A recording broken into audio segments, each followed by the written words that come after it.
pessoal, sejam todos e todas bem-vindos e bem-vindas. Estamos aqui para mais um estudo das revistas espíritas, mês de junho de 1858, hoje com o tema Henri Martin, Comunicações Extracorpóreas. Pedindo a você que seja novo por aqui, curta, comente e compartilhe os vídeos nas suas redes sociais depois de se inscrever e também faça uma assinatura solidária no www.institutorevelario.org.br/assinatura ou aqui você sai do chat, botão membro, escolhe uma das maneiras ali e vem compor essa nossa comunidade. Quando a gente tem slides ou algum outro compartilhamento, a gente deixa também no mesmo endereço na abinha /revista. A nossa rede social Facebook, você nos acompanha através do @Revelari-Instituto. E você também pode fazer perguntas, sugestões e críticas através do Fale Conosco, @institutorevelario.org.br. Bem-vindo, Lauro Rodrigues, para essa gravação. A gente não está aqui hoje, a gente está, mas não está. Hoje é dia 23 de maio, vocês estão assistindo a gente no dia 29 de maio. Portanto, eu e Laurinha aqui fazendo a gravação para deixar aqui o trabalho bem bacaninha, para que a gente não se perca, né? Para continuar sempre a nossa saga aqui de estudos. Bem-vindo, Lauro. E é muito importante, né, Beto, não perder a sequência de estudos. Quando nós falhamos, por exemplo, estudo da Revista Espírita, a gente falha um dia, um domingo, por exemplo, a gente vai perdendo essa sequência. E sendo ao vivo ou gravado, o importante é ter o estudo, né? Então, Beto, obrigado. Vou daqui desejar boa noite, né? Porque você vai estar nos assistindo, vocês estarão nos assistindo a partir das 18 horas de domingo do dia 29, e assim nós desejamos a todos aí um bom estudo, rogando sempre aos espíritos bons que possam nos inspirar. Beto, vamos fundo. Vamos sim, Laurinho. Eu quero trazer aqui também para nosso compartilhamento quem foi essa criatura aqui, né, Laura? Porque a gente vai tratar de um tema, vamos trazer uma personagem, então eu quero compartilhar aqui quem é essa pessoa, né? Então vamos compartilhar aqui.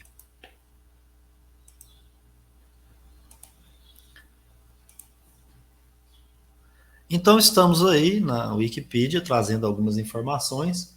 O Henri Martin é um historiador e político francês, né? E essa página aqui, viu, pessoal, ela é uma tradução, porque eu só encontrei informação do Henri Martin na língua francesa. Eu não encontrei aqui em português. Então, Henri Martin, nascido em 20 de fevereiro de 1810, em Saint-Quentin, morreu em 14 de dezembro de 1883, portanto, ele é contemporâneo de Allan Kardec em Passy. É o historiador, ensaísta, romancista e político francês. Aproveitou desde cedo a rica biblioteca legada por um parente de seu pai, juiz do Tribunal Civil. A sua leitura diligente lhe deu desde muito cedo o gosto pela história, mas o seu pai destinou, seguindo a tradição da sua família, para uma profissão de notário e o enviou aos 18 anos, depois dos seus estudos no liceu, na sua cidade natal, em Paris, como escriturário júnior em um cartório na rua de la Harpe. Mas, uma vez em Paris, encontrou seu compatriota Félix Davin, 3 anos mais velho que ele, empregado comercial e apaixonado, como ele, pela literatura. Martin associou-se sob o pseudônimo de Irner a Davin para colaborar em um romance publicado nos primeiros meses de 1830, intitulado Wolfturm ou A Torre do Lobo, né?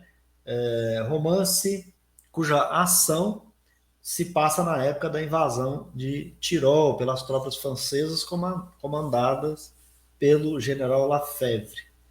Durante a Revolução de Julho, ele participou ativamente dos acontecimentos e depois de Wolfturm, Davin o apresentou ao bibliófilo Jacob Paul Lacroix, que o recebeu de braços abertos. A colaboração entre este último um polígrafo prodigiosamente ativo, e o jovem escriturário ávido de ganhar com a sua caneta o suficiente para obter permissão do pai para deixar a profissão de notário, foi extremamente produtiva, especialmente porque, casado aos 21 anos com a filha de um comerciante de San Quentin, o jovem casal não era rico. É difícil encontrar uma revista literária, uma revista, qualquer coleção, de 1830 a 1835, onde Martin não publicasse sua prosa e, às vezes, seus versos. O bibliófilo Jacob, que então dirigia 3 ou 4 jornais, mandou escrever no Mercure, no Gastronome, no Guarda Nacional, de que Émile de Girardin lhe oferecera a direção em 1830, mas que durou apenas 3 meses. Escreveu também em Fashion, jornal de Demoiselles, Livre de Beaté, Le Sensitive e álbuns de salão. Henri Martin, naquela época, pensava que era, acima de tudo, um poeta. Tem uma história bacana, peço a vocês que a leiam, não vou aqui tomar o tempo, né, de todos, que senão viram 2 textos para a gente ler e compartilhar. É interessante a gente verificar o que Kardec traz para a gente.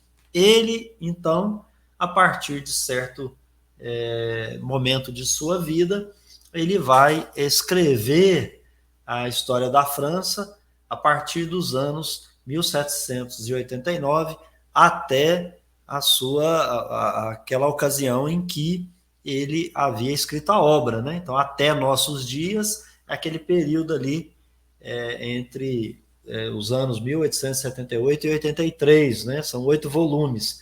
E é dessa história da França que o Kardec vai retirar, vai extrair um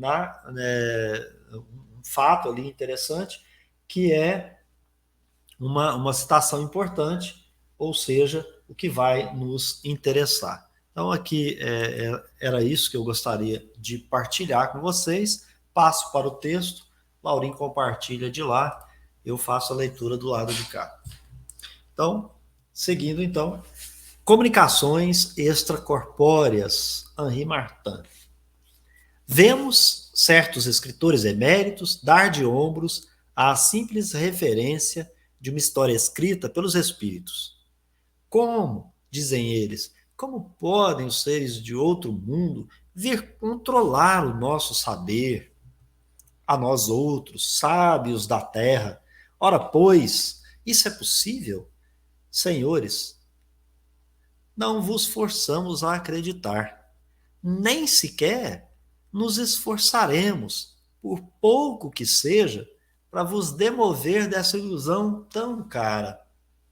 Até mesmo no interesse de vossa glória futura, nós vos exortamos a inscrever vossos nomes em caracteres indestrutíveis ao pé desta modesta sentença.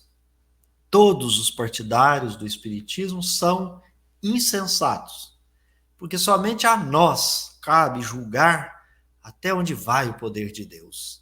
E isso a fim de que a posteridade não vos possa esquecer.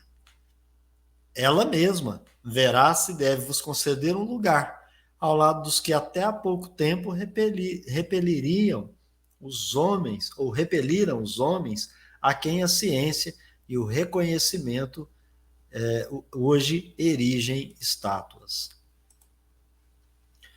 No entanto, eis um escritor cuja capacidade não é desconhecida por ninguém e que ousa, a despeito do risco de se fazer passar também por um cérebro vazio, hastear a bandeira das ideias novas sobre as relações do mundo físico com o mundo incorpóreo. Na Histoire de France, de Henri Martin, volume 6, a gente falou que é 8, né, Lauren? Daquele período lá, até os anos 1878 e 1883, quando ele vai desencarnar. Então, na Histoire de France, de Henri Martin, volume 6, página 143, lemos o seguinte, a propósito de Joana d'Arc.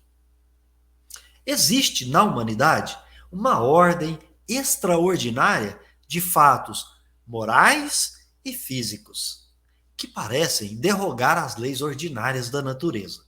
São os estados de êxtase e de sonambulismo, quer espontâneo, quer artificial, com todos os seus impressionantes fenômenos de deslocamento dos sentidos, de insensibilidade total ou parcial do corpo, de exaltação da alma, enfim, de percepções alheias a todas as condições da vida habitual. Essa classe de fatos foi julgada sob pontos de vista inteiramente opostos. Os fisiologistas, vendo perturbadas ou deslocadas as relações costumeiras dos órgãos físicos, qualificam de doença o estado estático ou sonambúlico, admitindo a realidade daqueles fenômenos que podem ser incluídos na patologia e negando todo o resto. Isto é, tudo aquilo que pareça estranho às leis constatadas da física. A seus olhos, a doença se converte mesmo em loucura, quando, ao deslocamento da ação dos órgãos, junta-se a alucinação dos sentidos, tal como a visão de objetos que só existem para o visionário. Um eminente fisiologista defendeu com toda clareza a tese de que Sócrates era louco. Por quê? Esse filósofo imaginava conversar com o seu demônio. Respondem os místicos não somente atestando por reais os fenômenos extraordinários das percepções magnéticas, questão sobre a qual encontram numerosos auxiliares e incontáveis testemunhas fora do misticismo, mas sustentando também que as visões dos estáticos têm objetos reais, vistos, é certo, não é através dos olhos do corpo, mas do espírito. Para eles, o êxtase é a ponte lançada do mundo invisível do mundo visível ao mundo invisível, o meio de comunicação do homem com os seres superiores, a lembrança e a promessa da existência de um mundo melhor, de onde fomos destituídos e que devemos reconquistar. Nesse debate, que partido devem tomar a história e a filosofia? Não poderia a história determinar com precisão nem os limites, nem a extensão dos fenômenos e das faculdades estáticas e sonambúlicas. Constata, porém, que ocorrem por toda parte, que sempre os homens neles acreditaram, que têm exercido uma ação considerável sobre os destinos do gênero humano, que se tem manifestado não somente entre os contemplativos, mas, igualmente, entre os gênios mais poderosos e mais ativos. Enfim, entre a maior parte dos grandes iniciados, que por mais desarrazoados se mostrem diversos estáticos, nada há de comum entre as divagações da loucura e as visões de alguns, que tais visões podem estabelecer ligações com certas leis, que os estáticos de todos os países, de todos os séculos, têm o que se poderia chamar uma linguagem de símbolos, da qual a poesia é apenas um derivado. Linguagem que exprime mais ou menos constantemente as mesmas ideias e os mesmos sentimentos pelas mesmas imagens. Talvez seja mais temerário ainda tentar se concluir em nome da filosofia.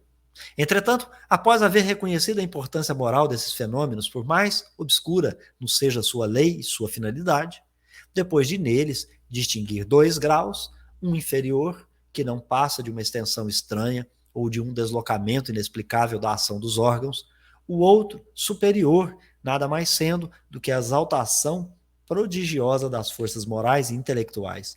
O filósofo poderia sustentar, ao que nos parece, que a ilusão do inspirado consiste em tomar como revelação trazida por seres exteriores, anjos, santos ou gênios, as revelações interiores dessa personalidade infinita que está em nós, e muitas vezes também entre os melhores e os maiores, as quais se manifestam como lampejos de forças latentes que ultrapassam, quase que sem medida, as faculdades de nossa condição atual. Numa palavra, na linguagem dos mestres, são para nós fatos de subjetividade, na linguagem das antigas filosofias místicas e das religiões mais adiantadas. São as revelações de Ferroá Mazdeísta, do bom demônio, o de Sócrates, do anjo guardião, desse outro eu, que nada mais é que o eu eterno, em plena posse de si mesmo, pairando sobre o eu envolvido nas sombras desta vida. Figura do magnífico símbolo zoroastriano, figurado por toda parte em Persépolis e em Nínive. O Ferroé, alado como eu, adejando sobre a criatura terrestre. Negar a ação dos seres exteriores sobre o inspirado, não verem suas pretensas manifestações mais que a forma dada às intuições do estático pelas crenças de seu tempo e de seu país, e buscar a solução do problema nas profundezas da personalidade humana, não é absolutamente uma maneira de pôr em dúvida a intervenção divina nesses grandes fenômenos e nessas grandes existências. O autor e sustentáculo de toda a vida, por mais essencialmente independente que seja de cada criatura e de toda a criação, por mais distinta que seja de nosso ser, contingente à sua personalidade absoluta, de forma alguma é um ser exterior, isto é, estranho a nós. E não é de fora que ele nos fala. Quando a alma mergulha em si mesma, nela o encontra, e em toda a inspiração salutar. Nossa liberdade se associa à sua providência. Aqui, como em toda parte, graça o duplo escolho da incredulidade e da piedade mal esclarecida. Uma não vê mais que ilusões e impulsos puramente humanos. A outra recusa admitir qualquer parcela de ilusão, de ignorância ou de imperfeição, onde vê somente o dedo de Deus. Como se os enviados de Deus deixassem de ser homens, homens de um certo tempo e de um certo lugar. E como se os lampejos sublimes que lhes atravessam a alma aí depositassem a ciência universal e a perfeição absoluta. Nas mais evidentes e providenciais inspirações, os erros que procedem dos homens se mesclam à verdade que provém de Deus. O ser infalível a ninguém comunica a sua infalibilidade. Não pensamos que essa digressão possa parecer supérflua. Tínhamos de nos pronunciar sobre o caráter e sobre a obra daquelas que foram inspiradas e que, no mais alto grau, deram testemunho das faculdades extraordinárias de que falamos há pouco, e que as aplicou à mais retumbante missão dos tempos modernos. Era, pois, preciso exprimir uma opinião quanto à categoria de seres excepcionais a qual pertence Joana d'Arc. Então aí, Laurim, um texto bem extenso, um texto bacana, gostoso de se ler, né? Ele está contando a história de uma personagem e ele alega a respeito dessa personagem, né? O grupo e determinadas faculdades, né? Então, o que esse depoimento que o Kardec chamou aqui de extracorpóreos, né? Nós temos aqui, então, um historiador fazendo o julgamento de tudo que ocorreu com esse espírito, né, encarnado na Terra na personalidade de Joana d'Arc, mas ele fala muito do êxtase, do sonambulismo, do registro histórico. Ele fala assim, a história registrou vários fenômenos da mesma natureza. E ele fala que aí a filosofia pode explicar, né? E ele vai dizer que até o próprio Sócrates já foi julgado como louco, né? E aqui ele estabelece que há diferença entre a pessoa expressar uma patologia, uma doença, uma loucura, do que é diferente dos fenômenos. Então, assim, é um texto que que a gente precisaria ler mais de uma vez para extrair toda a riqueza que passo para você, Laura. Né, logo de início, nós vamos perceber que há por parte no texto aqui, que não se tenta forçar ninguém a ser convencido de algo que ele ainda não teve o interesse de buscar o conhecimento para refutar com conhecimento de causa, né? Ou seja, não criar sistemas onde ele nada entende. Então, se você não aceita que o mundo é invisível, ele possa se comunicar trazendo instruções, aqueles que foram poetas, músicos, enfim, se você não acredita nisso, então você primeiro tem que dar um argumento acerca da sua não aceitação ou da sua negação. Então, se isso não tem, para Kardec, não tem valor nenhum, né? A opinião de uma pessoa, principalmente quando ela está encharcada de ignorância, para Kardec ele não dá nem ouvido e não perde nem tempo. E aqui nós vamos perceber nesse texto do Henri Martin, que ele tem conhecimento do que ele está falando, pelo menos o texto traz uma ideia clara. Ele vai dizer sobre, olha, o Beto diz, sonambulismo, dentro do sonambulismo, o êxtase, né? O que me chamou a atenção, e algo muito profundo, e que pouco conhecimento se tem no nosso movimento espírita, é que ele vai falar sobre as figuras, os mitos, né, os seres mitológicos do tempo, de Sócrates até mesmo anterior, e que ele vai explicar sobre a ótica da doutrina espírita, usando toda a ciência, o conhecimento, o pensamento como fonte criadora, e nós já até estudamos essa capacidade do espírito, né, de formar imagens, enfim, ele vai falar sobre a questão da moral, e que é muito importante a gente trazer. Beto, eu concordo com você, é um texto que precisa ser estudado com profundidade, porque os princípios que o Henri Martin traz nesse texto são muito, muito profundos, e que talvez nós ainda não tenhamos o conhecimento adequado, como foi colocado nesse texto. Então, julgar Joana d'Arc na ideia de uma mística ou uma religiosa alucinada é entrar no campo da ignorância, né? A capacidade mediúnica daquela criatura, Joana d'Arc, e a sua capacidade de emancipação pelo sonambulismo também é algo muito grande. Olha, Beto, ele vai dizer o seguinte, olha, muitos negam quando um sonâmbulo relata um determinado objeto, vão dizer assim, esse objeto é só na imaginação da criatura. E aí, então, a gente socorre no Livro dos Espíritos, nós vamos ver lá, por exemplo, que o sonâmbulo, ele vê através dos corpos opacos. Por quê? Porque é o espírito vendo, é a alma emancipada vendo.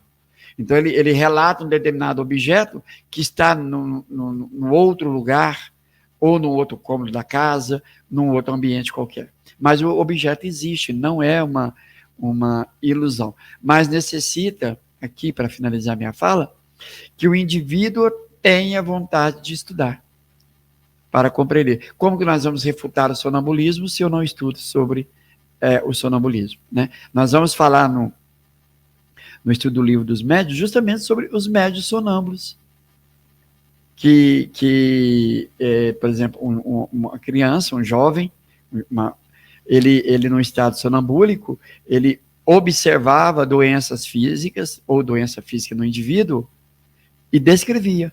Então, um bom espírito vinha, ele vai dizer o seu bom gênio, seu bom doutor, e prescrevia o remédio. Então, aí ele era um médium sonâmbulo.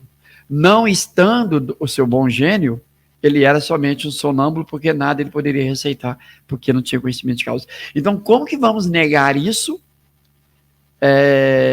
se nós não estudarmos? E no tempo, no século XIX, olha, como Kardec vai dizer que é uma emérita personalidade conhecida na França, é porque realmente naquele tempo se estudava sonambulismo, se estudava magnetismo, né, se estudava, se tratava-se de doenças usando o magnetizador usando o sonâmbulo. Então, era algo comum. Então, tudo isso que ele está trazendo aqui é porque realmente ele tem conhecimento de causa e que a gente merece aprofundar nesses estudos. E aí eu quero aqui, de verdade, finalizar. Kardec vai dizer, se nós não conhecermos o magnetismo, que é irmã gêmea do espiritismo, como é que nós vamos entender os fenômenos de sonambulismo? Porque, olha, o Martin aqui, ele vai falar sobre sonambulismo natural e provocado. Né? Então, qualquer pessoa que está no meio espírita que não entender o que é um sonâmbulo provocado, um sonâmbulo natural, um sonâmbulo consciente ou inconsciente, significa que ele está muito aquém mesmo de conhecer o que é o magnetismo, Beto. E o sonambulismo, diga-se de passagem. Eu queria contribuir aqui na sua fala, compartilhando isso. Do mesmo texto, né, obviamente, só que agora está do lado de cá, que é onde você estava comentando. Ele diz assim, ele fala assim, os fisiologistas, o que é o fisiologista? É aquele médico lá, né, o cientista que cuida da fisiologia do corpo. O ponto de vista dele é apenas e tão somente o corpo físico.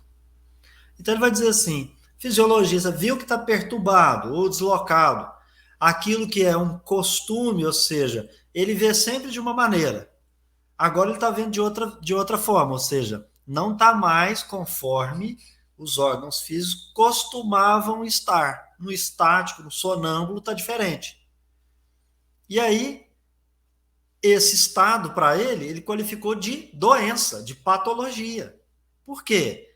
Porque ele só está olhando por um ponto de vista. Lá mais à frente, ele fala assim, ele não olha o eu, né? E aí o Kardec, e tanto quanto ele, usa o eu, né? Para o espiritualismo racional, esse eu aí, né, seria o que eles vão desenvolver como alma. Então, é um eu diverso do corpo e que ele é que é a personalidade. Né? Então, olha para você ver isso. Né? Admitindo uma parte dos fenômenos. Para eles, alguma coisa. Por exemplo, eles admitiam a realidade dos fenômenos que era possível, vendo o fenômeno, enquadrar como doença. Mas ele negava todo o resto. Todo o resto era... Então, o que você acabou de falar, assim, uma visão que ele está olhando ao longe, não tem parede, não tem nada para ele ver. Então, ele vai ver lá do outro lado do quarto. O cara nega isso, diz que é loucura, porque está todo, né, num estado ali não comum, saiu do costume. Já que não é da forma que eu estudei, porque eu sou doutor, se você não está igual ao que eu estudei no livro, você está doente. Ele não julgaria que haveria outras possibilidades. Obviamente, né, Laura? Quando ele vê que alguma coisa está estranho às leis constatadas na física, será que ele não deveria investigar? Será que ele julga que ele já conhece tudo e acabou? Não tem mais nenhum momento em que ele vai conhecer qualquer outra coisa? E a gente sabe que a ciência, as descobertas nunca cessaram. Então, a seus olhos, a doença se converte em loucura. Por quê? A pessoa não tem controle dos órgãos físicos, parece estar alucinado, os seus sentidos normais ficam alterados e até obliterados, e aí entra essa questão, né? Ele começa a dizer que viu determinados objetos, que nós não vimos, que só ele que viu. Mas por que o outro está vendo? Por conta de tudo aquilo que você falou aí da visão, né, do vidente, e que é diferente. Os olhos da alma não precisam dar luz em cima do objeto para ele ver. E ele cita um dado histórico. Ele falou assim, olha, um eminente fisiologista defendeu que Sócrates era louco. Por quê? Mas olha lá, ele fala que conversa com o demônio. Entende? Quer dizer, então eu não conheço, eu não sei que o Sócrates era médium. Sócrates era um médium que conversava com o demônio. Eu não sei se ele via o bom gênio dele, não sei, né? Mas ele conversava. Então era médium, né? Poderia ter outras variedades de mediunidade. Mas é essa a contribuição que eu queria fazer, relacionando todo aquele, Laurex, que simplesmente desconhece porque saiu fora do regular e do comum e ele não se oportuniza a investigar. E o que o Kardec, aí repito na sua frase, né? O que o Kardec falou sobre isso? Ele falou assim, olha, que vocês tenham até uma estátua, tem uma inscrição lá, né, para todos vocês, né, que ele até cita aqui a inscrição, né? Vamos repetir essa inscrição, Laura.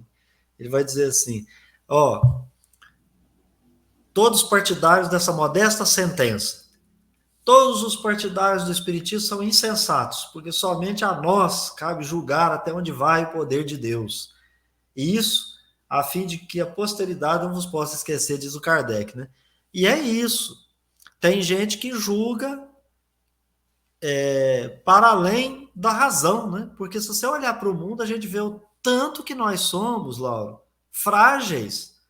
Eu fico pensando que a gente está conversando aqui, mas você sai, bate a cabeça aí, acabou a história. Acabou o Beto, acabou o Lauro. Para sempre. Essa personalidade aqui acaba para sempre. Vai ter que ter nova oportunidade, né? Mas nesse sentido, o tanto que nós somos seres frágeis. Se a pessoa não está nem concordando que existem espíritos, que há comunicações entre espíritos e por aí vai. Talvez ele não esteja nem admitindo o princípio principal, né? Princípio principal, que é Deus. E aí se julga que ele está acima de Deus, porque é o julgamento dele que fala mais alto, né? Essa coisa toda.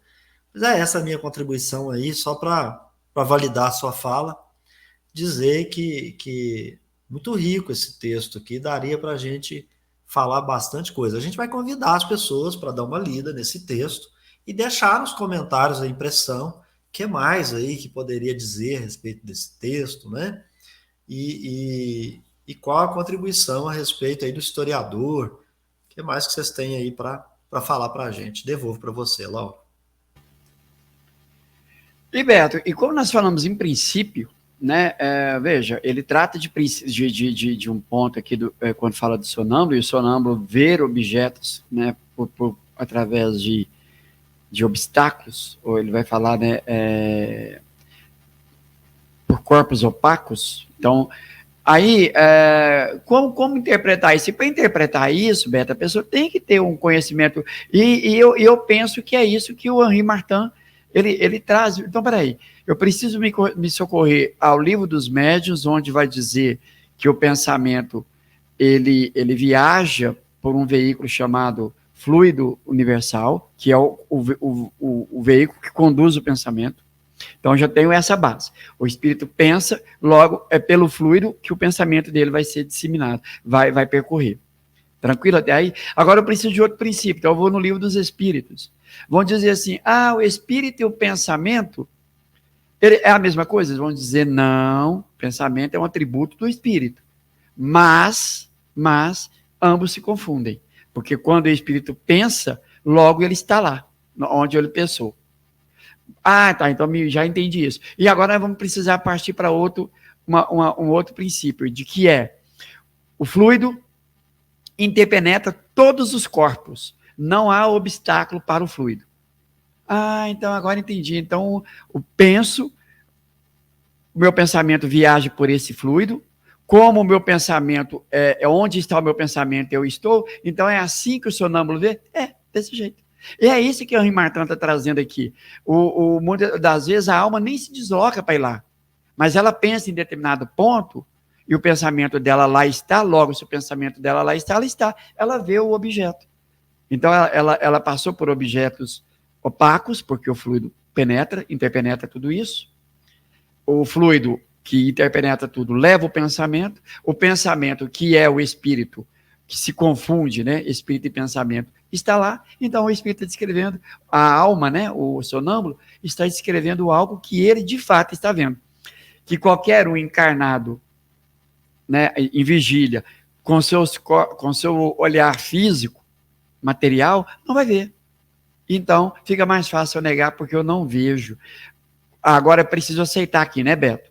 A existência da alma ou do espírito, entender que esse espírito, ele é nada mais do que aquele que foi um homem, uma personalidade, e com seu conhecimento ou com a sua ignorância, lá ele tem esse mesmo conhecimento ou mesma ignorância. Então, se aqui ele era um poeta, como espírito, ele tem conhecimento da poesia, então ele pode transmitir uma comunicação ou ditar um livro de poemas. Então, mas precisa conhecer esses princípios. E é isso que eu penso que Kardec destaca o Henri Martin, ele fazendo esses comentários com conhecimento de causa, viu, Beto? Certinho, Laurinho. Vamos passar então para o último artigo pequenininho aí da Revista Espírita, que é Variedades dos Banquetes Magnéticos. E aí, então, a gente vai encerrar com esse texto aí, né? Fazer alguns comentários que é bem pequenininho. E como você acaba de mencionar, né, Laurinho, acerca do magnetismo, das ciências gêmeas, aqui a gente vai encerrar com os banquetes magnéticos, né? Então, passo a leitura aqui do texto. No dia 26 de maio, aniversário de nascimento de Mesmer, realizam-se 2 banquetes anuais que reúnem a elite dos magnetizadores de Paris e os adeptos estrangeiros que a eles querem se juntar. Laurinho, é pequeno o texto, a gente pode começar até fazer alguns comentários juntos aí. No dia 26 de maio, eles estão comemorando o aniversário do Mesmer. E reúnem-se magnetizadores de Paris e adeptos estrangeiros que a eles se juntam. Então, quer dizer que aqui o Kardec comprova que a ciência gêmea ela não tinha necessidade de ser destacada com profundidade conteudística dentro da obra espírita, porque senão ficariam obras intermináveis, até difíceis de a gente ler, uma vez que já existiam os institutos para essa finalidade. E isso, Laurinho, eu estou dizendo para esclarecer que com o espiritualismo racional não é diferente. Passo para você comentar. Beto, é fato, né? Então, e ficaria, como Kardec vai falar, né, uma obra enfadonha, chata, porque repetitiva, né, não sai do mesmo, de algo que já é conhecido. E aqui, né, como Kardec está dizendo aqui, que nessa data, 26 de maio, se comemora o aniversário de nascimento de Mesmer, e reúne-se 2 banquetes. Então, são 2 grupos que se reúnem para essa comemoração. É isso que Kardec vai trabalhar aqui também. Nós vamos entender por que 2 grupos. Por que 2 grupos? Mas olha a necessidade de se conhecer novamente, volto aqui a repetir, o magnetismo. Porque nós terminamos de falar agora sobre Henri Martin, que fala sobre sonambulismo, sobre o sonâmbulo estático e uma variedade, né? Por exemplo, inspiração, uma série de coisas, de mediunidade. E agora Kardec está trazendo sobre esse banquete magnético. Então percebam a aproximação desses textos. Acho que a gente tem que ficar atento nisso aí. Beto, te devolvo. Então vamos lá, Lauren, para a gente falar sobre a cisão.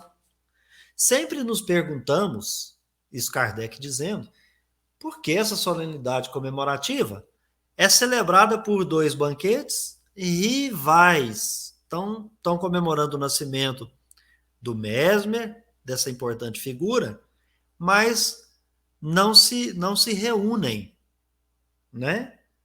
São 2 banquetes rivais. Então, cada um feito longe do outro, nos quais cada lado bebe a saúde do outro e nos quais se ergue, sem resultado, um brinde à união. Então, mesmo ali, sabendo da existência do rival, eles bebem a saúde, né, do grupo rival. Mas fala de união e tudo mais, mas não chega a um resultado. Quando se está lá, prossegue no texto, parece que estão bem perto de se entenderem. Por que então uma cisão entre homens que se dedicam ao bem da humanidade e ao culto da verdade? Ao culto da verdade. Não lhes apresentará a verdade sob a mesma luz?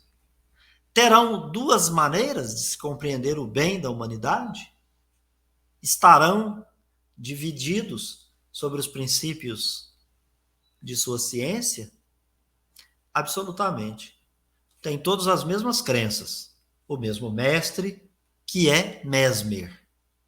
Se esse mestre, cuja memória invocam, atende ao apelo que lhe fazem, como acreditamos, deve lamentar ao ver a desunião entre seus discípulos. Felizmente, essa falta de união não provocará guerras como as que, em nome de Cristo, têm ensanguentado o mundo para a eterna vergonha dos que se dizem cristãos. Esse texto está tão atual, hein, Laura? Mas essa guerra, por mais inofensiva que seja, embora se limite a golpes de penas e a beber cada um do seu lado, nem por isso deixa de ser menos lamentável. Ou seja, eles usam dos jornais, dos púlpitos, para fazer aí os ataques entre si. Não pegam em armas, mas se atacam, porque não conseguem convergir. Gostaríamos, diz Kardec, de ver os homens de bem unidos no mesmo sentimento de confraternização. Com isso, ganharia a ciência magnética em progresso e em consideração. Interessante, né, Laurinho? O Kardec chama eles de pessoas de bem, né? Eles têm lá suas dificuldades ali e tal, mas ele os considera pessoas de bem. Até aqui, tá tudo bem? Passo para você. O que eu quero comentar aqui é nesse finalzinho de texto que você leu aqui, né? Que ele vai dizer, olha, com isso ganhará a ciência magnética em progresso e em consideração. Então, o Kardec fala assim, poxa, se todo mundo se unisse no mesmo objetivo, que é estudar essa ciência com profundidade, porque né, o objetivo é o conhecimento, e para fazer melhor uso desse conhecimento, todo mundo estaria ganhando. Não é assim que acontece conosco, nós que nos dizemos espíritas, né, dentro do movimento espírita, por falta desse estudo, desse conhecimento, de aproximar mais as ideias e largar essa competitividade, quem sairia ganhando? A doutrina, o movimento espírita, nós, adeptos do espiritismo, e essa ciência espírita avançaria, porque estava todo mundo imbuído da mesma ideia. É por isso que no século XIX, penso eu, que a doutrina espírita chega no momento apropriado, como disse Kardec, e ela alavancou tão rápido, no espaço aí de 12 anos, porque tinha essa uniformidade das ideias, e porque tinha o mestre Kardec ali para poder administrar tudo isso. Aqui, nesse contexto aqui, que está sendo tratado aqui, já não tem Mesmer mais, né? Mesmer vai desencarnar em 1815. Então, aqui nós estamos falando de 1858, então nós já não temos Mesmer mais para tentar fazer essa união e avançar essa ciência através de estudos sérios. Beto, te devolvo. Eu só fico pensando, Laurinho, a gente vai ficar precisando eternamente de pessoas que façam essa concentração para que a gente possa se unir em torno de um mesmo propósito, né? Porque ele queria ver o progresso dessa ciência. O que eu vejo na atualidade é que acabou, porque a gente nem conhece espíritas que têm o Kardec dizendo é uma ciência gêmea e que os próprios espíritas negam essa ciência. No nosso meio tem, e muito, né? Pessoa que não procura nem conhecer. E a gente sabe ali também por que existem as divergências, e uma delas a gente sabe que existem os fluidistas, né? E existem os que não são os fluidistas, até porque a ciência progrediu. E na atualidade tem gente defendendo grupos fluidistas dessa época, mesmo com o avanço da ciência. Então, não houve progresso, não houve crescimento em consideração e, pelo contrário, do meu ponto de vista, ela desapareceu. Essa é uma opinião pessoal, estou dizendo. E vejo, e não vejo com bons olhos também o caminho que segue a doutrina espírita, que destoaram ela desde o princípio, principalmente aqui nas nossas paragens, e que levaram para um outro caminho. E no nosso seio há divergências doutrinárias, que é pior. Então aqui o Kardec diz, prosseguindo, Lauren, desde que os dois campos de magnetizadores, né, não estão divididos por divergências doutrinárias, julgou Kardec, a quem aproveita, pois, o seu antagonismo? Só podemos ver-lhe a causa nas suscetibilidades inerentes à imperfeição de nossa natureza. É aqui, Laura, eu também chamo atenção para isso. Hoje a gente tem um estudioso se preocupando em resgatar o conteúdo, mas não dizendo assim, sou eu que tenho razão. Não, ele está resgatando o conteúdo, faz um comentário, traz uma informação e fundamenta essa informação na própria doutrina. Mas é um cara que está enfrentando suscetibilidades de gentes, de pessoas, inclusive, que não quer mudar a postura, que não quer mudar. Já escrevi sobre isso.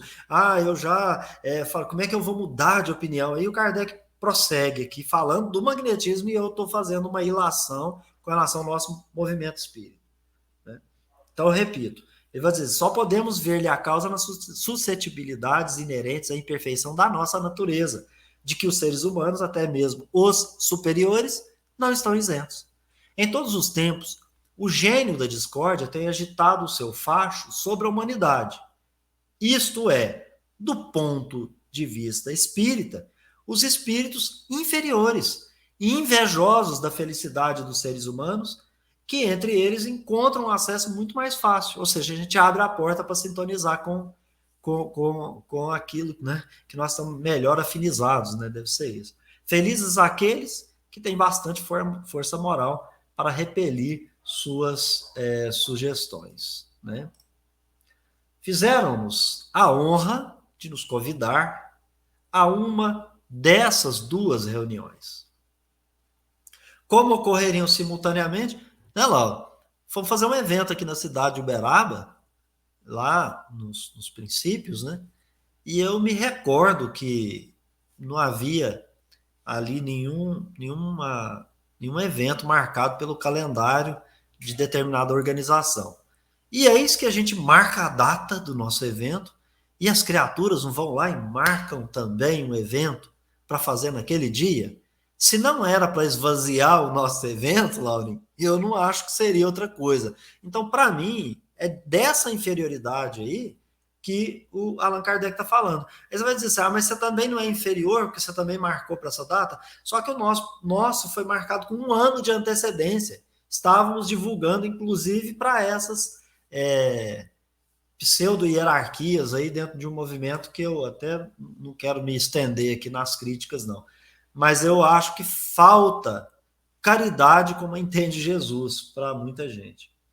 Então fizeram a honra de convidar para uma das reuniões, e elas, como ocorreriam simultaneamente, como não somos ainda senão um espírito muito materialmente encarnado, nem possuímos o dom da ubiquidade, só nos foi possível satisfazer a um desses graciosos convites, o que era presidido pelo Dr. Duplanty. Devemos dizer que os partidários do espiritismo ali não constituíam maioria. Todavia, constatamos com prazer que à parte alguns piparotes dados aos espíritos nas espirituosas canções que foram executadas pelo senhor Gilles Love e nas não menos divertidas cantadas pelo senhor Fortier, que exigiram a honra do bis, da parte de ninguém foi a doutrina espírita objeto dessas críticas tão inconvenientes, de que são pródigos certos adversários, a despeito da educação de que se vangloriam. a gente sabe que houve um movimento, né, para não permitir essa aproximação aí, né, do magnetismo com o espiritismo. Mas esquecem eles que o Kardec estudou, né, por 35 anos o espiritismo. Longe disso, num discurso notável e por isso mesmo aplaudido, Dr. Duplanty proclamou em alta voz o respeito que se deve ter pelas crenças sinceras, ainda mesmo que não as compartilhemos, sem se pronunciar pró ou contra o espiritismo, fez observar sabiamente que os fenômenos do magnetismo, ao nos revelarem uma força até então desconhecidas, devem se tornar ainda mais circunspectos em relação aos que se podem ainda revelar e que, pelo menos, seria imprudência negar os que não compreendemos ou não podemos constatar, sobretudo quando se apoia na autoridade de homens honrados, cujas luzes e cuja lealdade não poderiam ser postas em dúvidas. Claro, ele está falando de Kardec, entre outros, né? Aquela pleiade ali que compartilhava dessa crença no espiritismo, né? E aqui eu só queria mencionar como as pessoas de bem agem de fato, né, Laura? Porque o Dr. Duplanty, ele esclarece que não crê no mesmo que Kardec, mas ele, ao mesmo tempo, diz que é necessário o respeito, porque é possível que venha novos conhecimentos e que, a partir dali, possa ter a oportunidade do horizonte aberto para mudança de opinião, que foi isso que a gente falou, inclusive, para os fisiologistas do texto anterior que a gente leu. Né, Laura? Passo para você comentar. Beto, né, por exemplo, nós temos dois grupos, então, de magnetizadores, os espiritualistas, e nós temos os materialistas. Né? O próprio Charles Lafontaine, ele era materialista, mas um excelente magnetizador, e segundo contam, diz que um homem de bem, a ponto de ele ser o único capaz de dar volta no processo de possessão de uma jovem. Então, e aqui, né, isso fica bem claro, respeitar a crença do outro, como o outro pensa, ele age no bem, o importante é isso, né? Então, até uma certa feita, eu citei o trabalho de um magnetizador, um grande magnetizador, conhecido até a nível internacional, que ele usa a ideia dos fluidos, da energia que sai da mão e tal, mas ficar apegado à forma para combater esse pensamento é uma ignorância, porque o que conta é o trabalho bom, eficaz, produtivo que ele realiza. Ah, mas ele acredita, o que ele acredita, ele atua usando o magnetismo e faz o bem, que é importante. Beto, pois não? Segundo o que a gente leu nesse texto aqui do Kardec, e aí eu vou especular uma opinião pessoal, o Kardec está dizendo que se você defender uma coisa ou outra, não é divergência doutrinária. Porque se você alcança o mesmo objetivo e a base fundamental é a mesma, entende? Aí a forma você vai desenvolver. Por isso que o Kardec falava assim, se a ciência avançar, o espiritismo volta, porque o espiritismo nunca errava no princípio ou na lei, na base. Os seus fundamentos é a sua unidade. Ele fala, a força do espiritismo está na unidade dos seus princípios, Laura. É verdade. E assim, é claro, nós não podemos aqui também ser levianos e querer aceitar tudo. Ah, então eu posso dizer que tem chakra, que aí é karma. Não, vamos falar aqui, nós estamos falando de magnetizadores do tempo do século XIX, homens de ciência, homens que estudavam o magnetismo, não como uma coisa mística. Tanto é que quando vai entrar o conhecimento de uma força oculta, né, os espíritos que apoiam os magnetizadores no momento de magnetizar, não é nada místico. É algo que se explica, de novo, aqui nós vamos estudar a ação desse ser moralmente mais evoluído, agindo no bem, e ele atuando sobre os fluidos, dando qualidade ao fluido. Então, nós não estamos falando aqui nada místico, nada maravilhoso. Então, doutrinariamente, por isso Kardec vai falar, olha, se o fim, o objetivo desse fim é o bem, então, doutrinariamente, então beleza. Mas não podemos aqui trazer coisas que não é dentro de uma ciência, dentro da doutrina espírita. Beto? Então vamos encerrar o texto, né, Laurinho?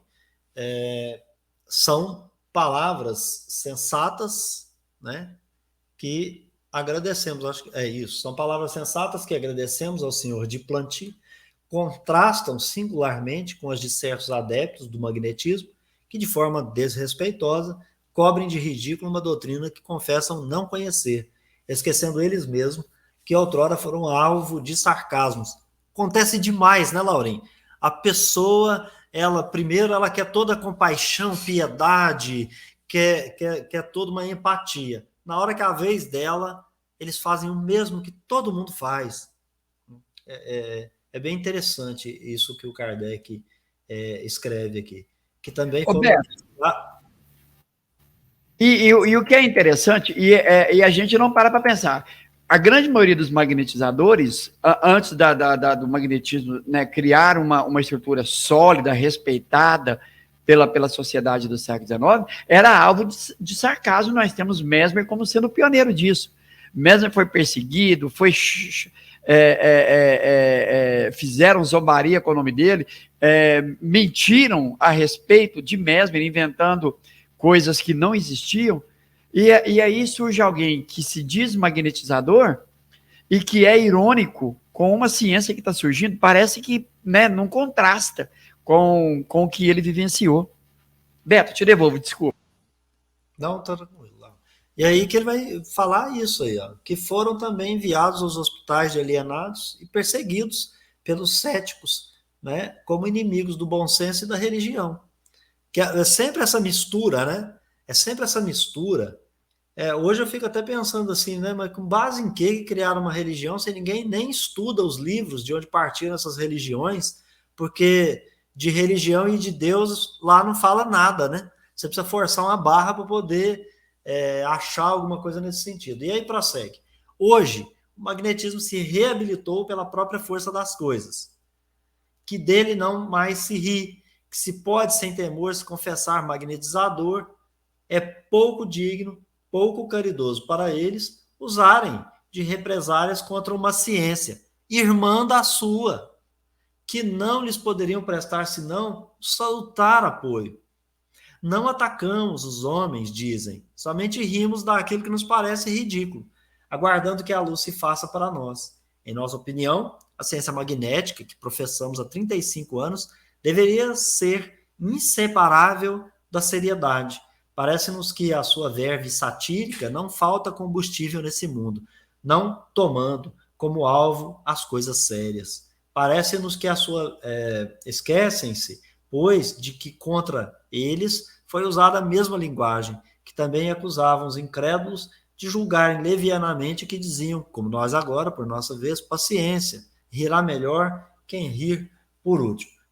Por final, né, Laurinho, ele apresenta uma errata, dizendo que em maio de 58, na linha primeira da página 142, em vez de poriolise, leia-se pergolese, né? Então, o Kardec também aqui sempre modificando, tem que ter essa tenacidade na hora de estudar, né?